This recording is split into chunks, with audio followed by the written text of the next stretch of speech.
The sirens. It all started with the sirens. Not the loud, movie-style kind that tear through the air, but the faint, crawling ones that make your skin prickle. 2 officers stood on my porch, eyes alert, their bodies stiff with tension. One had his hand resting near his belt.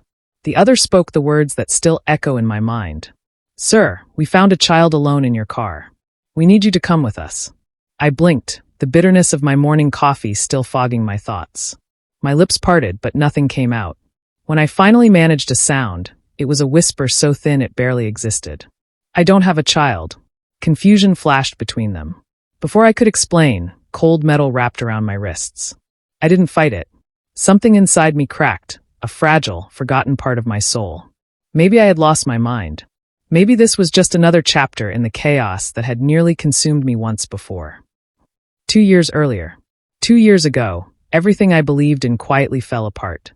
There was no explosion, no screaming match, no glass breaking. Just a phone left unlocked. Inside, messages full of laughter that didn't belong to me. Photos from places I'd never been. Smiles I'd never caused.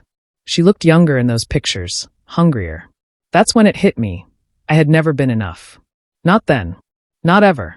We were high school sweethearts, and I truly believed that meant forever. I thought love was holding her hair when she was sick, staying up through midnight storms, giving up dreams so she could chase hers. I gave pieces of myself like spare change, thinking love meant giving until it hurt. But she never bled. I learned how to smile when I felt nothing. How to say, "I'm fine," while I was falling apart inside. That's what men are told to do, right? Be the rock. The provider. The one who holds everyone up, even when it breaks him. The fall. Deep down, I saw it coming. The phone always face down on the counter. The empty space beside me at night. The way she touched me like she was clocking out of a shift. I said nothing, because I wanted her to stay more than I wanted to be whole. Then, a month before I left, I saw the truth. Her lover had a tattoo, a clock inked on his wrist. Time wasted. A cruel symbol of everything I'd lost. I didn't shout. I didn't demand answers. I just watched. I learned. And I planned.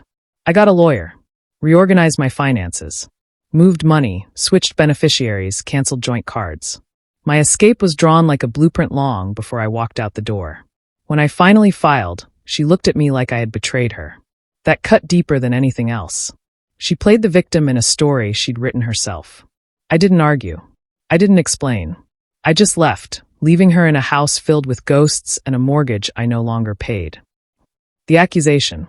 So, 2 years later, why was I being accused of abandoning a child I never fathered? At the station, under flickering lights, a young detective told me something that froze my blood. "The boy knows your name.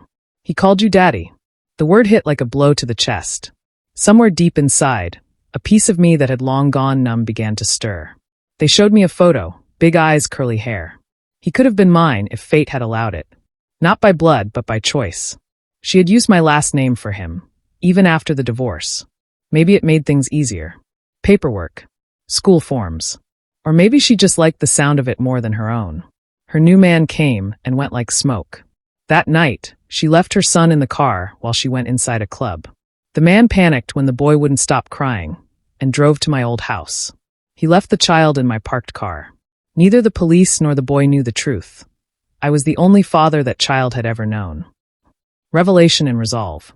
Eventually, they released me. The apologies came fast, red-faced officers fumbling over their words. But I didn't care about their mistakes. All I could think about was him. That night, I sat in the dark with a glass of whiskey, replaying everything I'd lost. All the years of trying to be a man in a world that never asks how you feel, only what you've done. I could have turned away. Let the storm swallow her whole. But then I remembered his eyes. The same helpless look I once wore as a child waiting for someone who never came. So I did something I never imagined I would. I filed for emergency guardianship. The battle. I knew it wouldn't be easy. She'd fight, perform, twist the story like always.